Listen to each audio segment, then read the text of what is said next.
Welcome to Intermittent Signal. I'm David A. Westbrook. This is episode number 12, Getting Through Security, Part 2.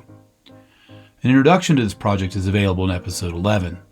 If you want to read rather than listen, Maguire and Westbrook, Getting Through Security, Counterterrorism, Bureaucracy, and a Sense of the Modern is published by Routledge and widely available. Today's podcast is Part 1, Chapter 1 of the book. Part 1. Security between the profession and the public. Chapter 1. Introduction. A Sense of the Modern. Air travel is a by now traditional symbol and expression of whatever it is that modern means. Early in the last century, Gertrude Stein elegantly conflated her first flight, cubism, in the sense that there had been a rupture in history itself. Yes, I saw, and once more I knew, that a creator is contemporary. He understands what is contemporary when the contemporaries do not yet know it. But he is contemporary, and as the 20th century is a century which sees the earth as no one has ever seen it, the earth has a splendor that it never has had, and as everything destroys itself in the 20th century and nothing continues, so then the 20th century has a splendor which is its own. Like much else considered modern, air travel is a mass-produced phenomenon. Millions upon millions of individuals fly every year, many of them repeatedly. Commercial travel has been made available to an astonishing degree.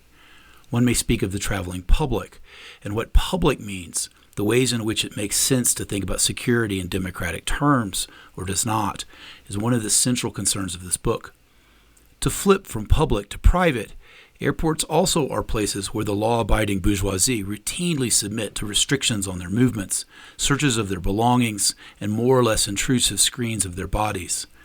That is, relatively invasive security, generally backed by visible weaponry. In airports, members of the public are objects. One recalls prisons, camps, and other places where force organizes how people can move in space, as well as consuming subjects, buyers of flights. For now, we presume that anyone likely to read this book will be familiar with air travel, and to our purposes will have gone through security many times. Air travel is modern, not least in its schizophrenia, itself a modern complaint. Air travel encapsulates many of the incommensurables and even contraries of life today, from the extraordinary engineering needed to transport people from London to Lagos at 38,000 feet, to the environmental price of a cheap flight, to the class structures of seating and staffing, to various worries about bad things happening, some prosaic, a heart attack, some dramatic, a marauding terrorist attack, all somehow vaguely understood in terms of security, to the fine dining and luxury goods available in any terminal worth its lounges. The schizophrenic character of air travel is expressed in the nervous systems of aviation and visible in the design of airports. Moreover, as passenger numbers increase, so too do the pressures on infrastructure, which must accommodate shopping and yet more staff and housing all this, especially the capricious gods of speed, retail sales, and security, makes it hard to achieve tranquility, which the institutions of air travel have traditionally sought for their patrons, perhaps like the spas late 19th century members of the European bourgeoisie sought for their nerves. No doubt there is something fundamentally unsettling, even if no longer statistically dangerous, about being miles above the ground, where failure equals death. Such questions of insecurity have been technically, bureaucratically, legalistically addressed. In response to the dangers of flight, and through another notably modern process, a UN body emerged during the 1940s to govern the general security of aerial life, the International Civil Aviation Organization, ICAO. Year after year, through a process of regulatory accretion, the surface of the earth was divided into navigable regions, and once local practices were standardized. Social order, that Hobbes imagined as a monstrous leviathan, is sometimes achieved through endless meetings, tedious negotiations among technocrats. This painstaking work played a key role in giving the world the now familiar experience of international commercial flight. Today, Nairobi learns from bombings at Brussels, and few people pause to ask how this huge achievement of global modernity is possible at all. So, for all of these reasons, what the novelist Walter Kern called Air World is a plausible place to begin our inquiry into what it might mean to be modern under a regime of counterterrorism, and perhaps more broadly. Important historical figures tend to draw their own dark shadows, and this same modernity has long been admired by terrorists of various sorts. During the late 1960s, the frequency of airline hijackings in the USA reached 2 per month. Since then, a deadly game of castles and cannons has been played, with airports displaying many of the traits of cities under siege, guarding against terrorists believed to be out there. And sometimes the terrorists do in fact emerge, and people die, occasionally in unprecedented ways. In response, the airports change their tactics. Has this bag been in your possession since you packed it? And so it goes, as novelist Kurt Vonnegut said of the Dresden firebombing in World War II, itself an aeronautic expression of the imbricated insanities and rationalities that constitute the contemporary. For an example of this tactical evolution, airport security traditionally has erected static checkpoints in order to filter entrance to the airside zone. That is, airport security sought to protect the planes and their passengers from hijacking. But recent terrorist attacks, Frankfurt, Brussels, Istanbul, Orly, have occurred landside. That is, the terrorists ignored the heavily protected planes. Instead, for such attacks, the planes in the airport were an occasion and a place when and where people gather, making themselves likely targets. Although those minding the castles have ways to respond, as noted in the prologue with regard to measures taken at Nairobi, it has not been easy to close the security gap presented by landside attacks in airports designed to protect planes. Some airports are next to cities, some are in cities, while others are crowded cities in themselves. Landside thus names places where the high-tech airport of today meets not only the progressive ideals of the early 20th century, but also the polis of old. That is, where concerns for security and willingness to cooperate engage fundamental political commitments, often expressed in the quotidian terms of local government. But who is the public here? And who is the terrorist that would shatter the public's more or less fragile accommodations? Such questions, vast as they are familiar yet striking examples of a constellation of problems that may be summarized as the issue of what modernity, not least under a counterterrorism regime, means. One way to make such questions tractable, which will be explored further, is to consider an airport to be an artifact, that is, to understand security architecturally. To start simply, a building is inscribed by the concerns of its builders, concerns that in the case of airports inescapably include security. So, airports, from their very remote parking to their distanced baggage checking to their concrete potted plants to their trains to otherwise unreachable gates, and so forth, can be seen as artifacts, maps, or traces of imaginaries of what might happen, and what might be hindered if security professionals do their jobs well. That is, the airport is a present expression of articulated, and in that sense past, anxieties about the future. Ephemera, including the intentions, fears, and general views of the world that inform the construction of an airport, are by definition not fixed. They can shift very quickly. This instability of meanings is one of the significances of landside. Until the Brussels attack, airports, at least for security purposes, were generally considered in airside terms. No longer. Similarly, after the 9/11 attacks, airlines armored their cockpit doors so that terrorists would have difficulty getting to the pilot and taking over control of the plane.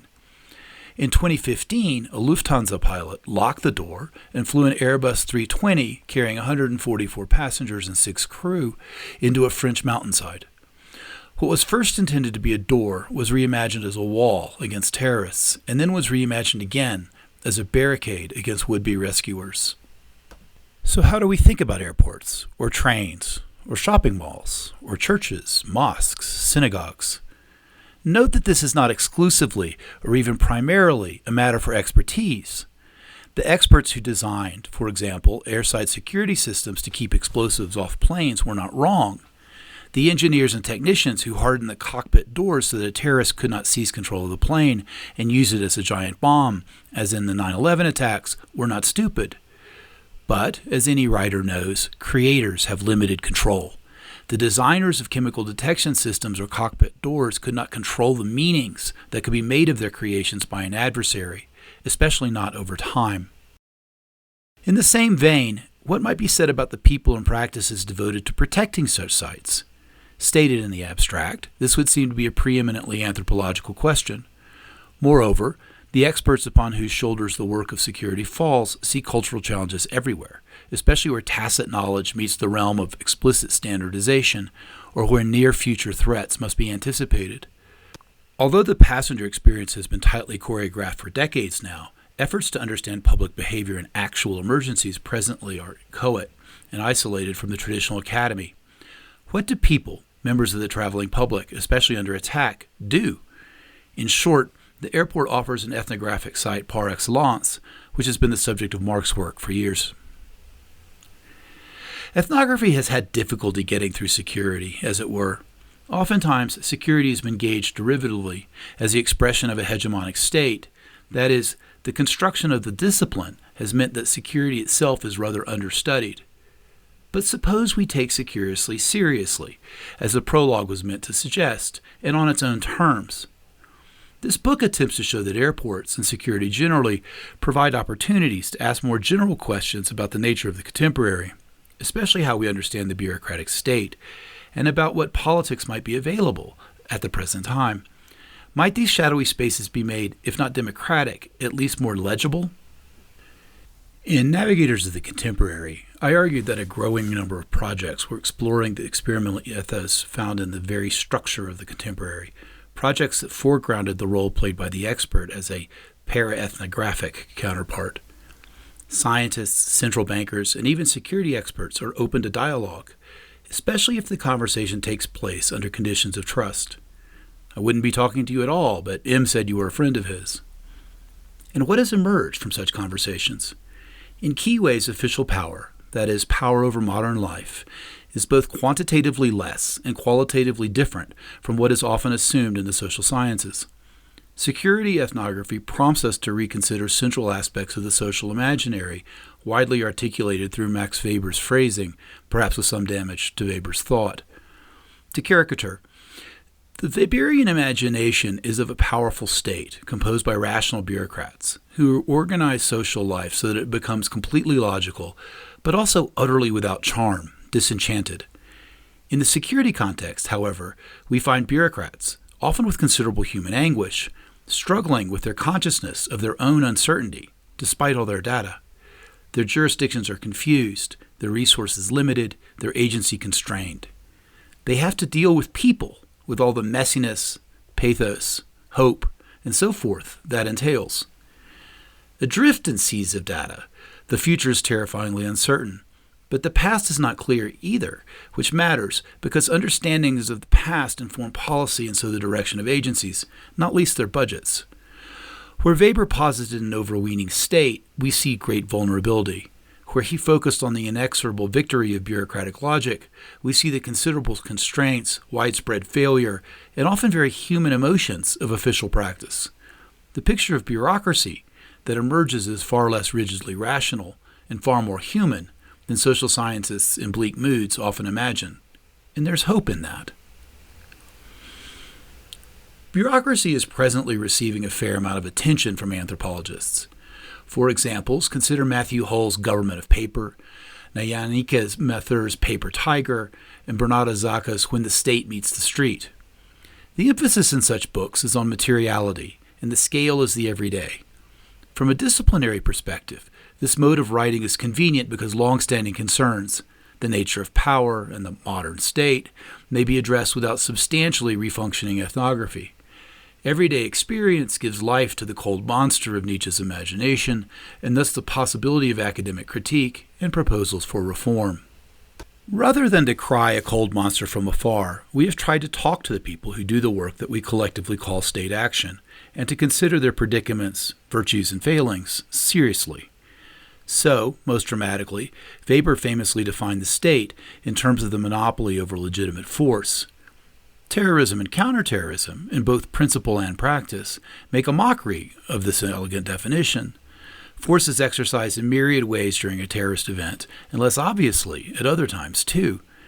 By extension, actual states are complex and contested, more open-textured than often thought, allowing more scope of action. There's hope here too.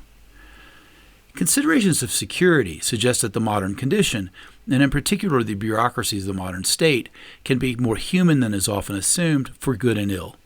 The very failures of bureaucracy, at least if failure means not realizing the ideal typical terms we have from Weber, at least open the door to more democratic politics, and perhaps help to ameliorate our alienation, a mood not disconnected from terrorism or from broader discontents. The bars on the iron cage are a little rusty. The lock can be picked sometimes.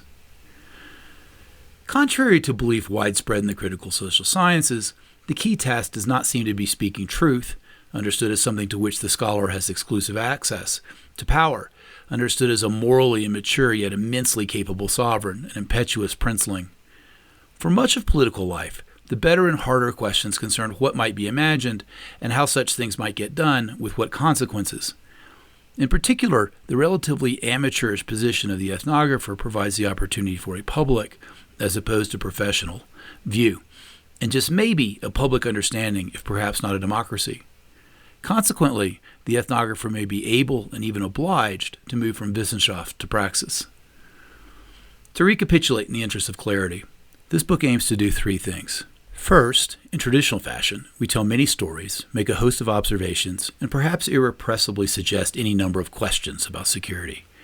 Taken together, these efforts should shed some light upon a world that is in some sense familiar to anyone in the global contemporary, yet obscure to most of us. More deeply, we hope to have provided a grammar for thinking about security, if not a full-throated philosophy. Second, and again rather classically, we use our discussion of this world, the familiar yet mysterious security scape through which all of us move, to make a broader argument. We wish to humanize the bureaucratic state by describing bureaucracies teleologically as places with noble purposes, at least on good days. Bureaucracies are institutions through which society may work together to try and bring about a future better than would otherwise come for us.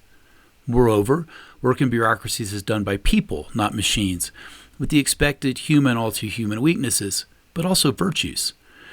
The dismal image of bureaucracy that we have inherited from literature, Melville's Bartleby to Adams' Dilbert, say, is not completely untrue, but it is hardly the whole truth. Without bureaucracies, modern society would not exist, and so it is a specifically modern task to engage bureaucratic life. Simply dismissing bureaucracy as soul-destroying, or, as Arendt has it, ruled by no man, does not suffice for a serious engagement. Little better is speaking truth to power, which often amounts to little more than dismissing the truth of the people doing the work. Third, we hope that this book makes a suggestion, perhaps to be more extensively developed elsewhere. Ethnography, whether or not conducted by academically titled anthropologists, can be especially useful to finding a more humane politics in contemporary present situations. Expert bureaucracies are intrinsic to our world and therefore unavoidable, and have been since the birth, or a birth, of the modern and the Napoleonic era. If one aspect of the modern is the mass society embodied by the Grande Armée, its converse is the specialized expert with some degree of official power embodied by the Prussian General Staff.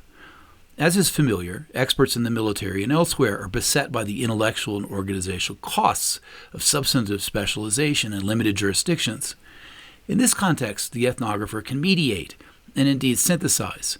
What the ethnographer synthesizes and represents both to the experts within a given situation, and ideally also back to the academy and or society at large, is some notion of the public that official experts serve but cannot see in the round due to their specializations and often competitions. The ethnographer of the contemporary, we suggest, stands in relation to the public in a way not unlike the traditional anthropologists stood in relation to native culture. But there is a vital difference. In situations of anticipation, such as security and indeed most policy enterprises, the understanding of the public moving forward into the future is emergent. The public is the intended beneficiary and often the object of official action. Most obviously, money is spent. The airport gets built, the weapons are purchased. So, ethnography engaged in the articulation of conceivable futures and the forging of an actionable vision has moved from the acquisition of descriptive knowledge, Wissenschaft, to the utilization of such knowledge, to bureaucratic praxis.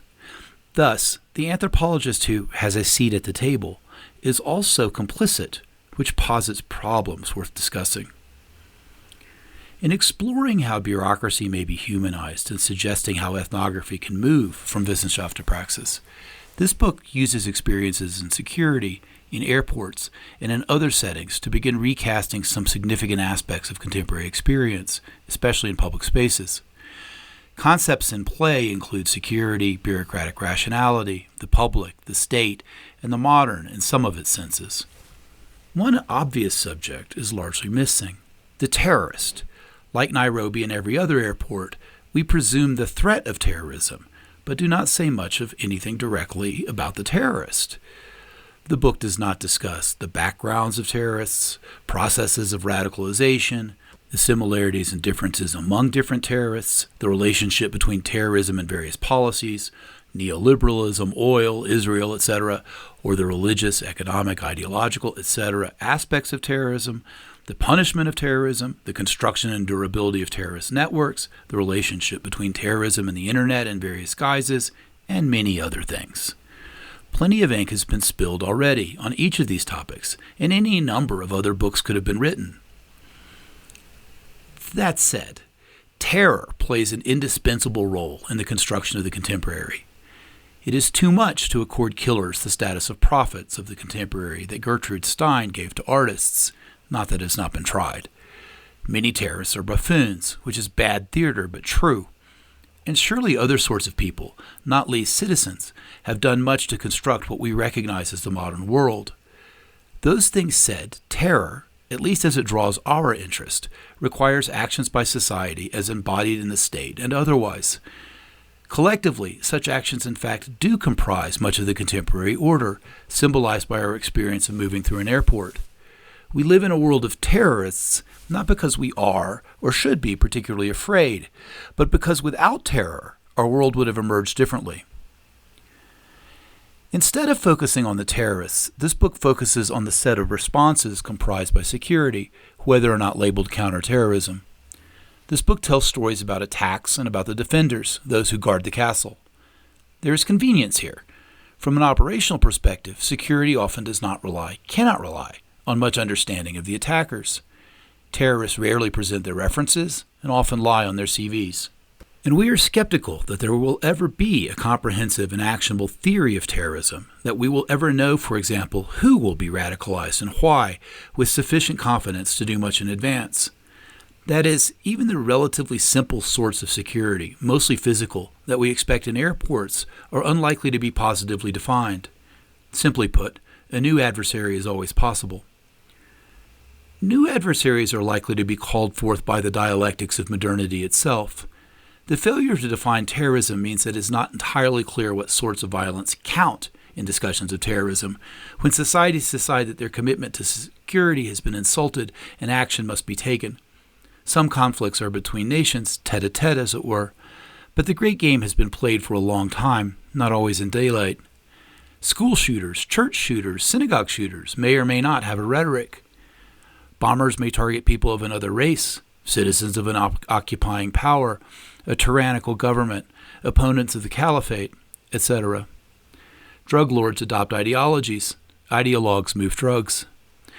Governments may respond legally, through police and courts, for example, or extra-legally by various means, such as drones, intelligence agencies, or the catch-all contractors, especially in those areas of the world where nobody takes the local government very seriously. Special forces, bodyguards of various sorts, and killers for hire stalk the earth and fly through the air. Is there an end in sight? In many ways, the world has grown more peaceable. Perhaps it might be hoped that the world will outgrow both terrorism and counterterrorism, fear and security, but we are skeptical, not least because the sorts of violence suggested above feel so modern. While we offer no theory of terrorism, from our vantage, castles and cannons seem to be tactical expressions of cultural truths recognized by not only Weber but Freud and above all Nietzsche, in which the price of culture is rebellion. Be the long term as it may, for now and the foreseeable future, the specter of the terrorist occasions the building of walls in which we must live. The castle has been constructed around us, as Kafka surely would have appreciated, and we must do what we can with that reality.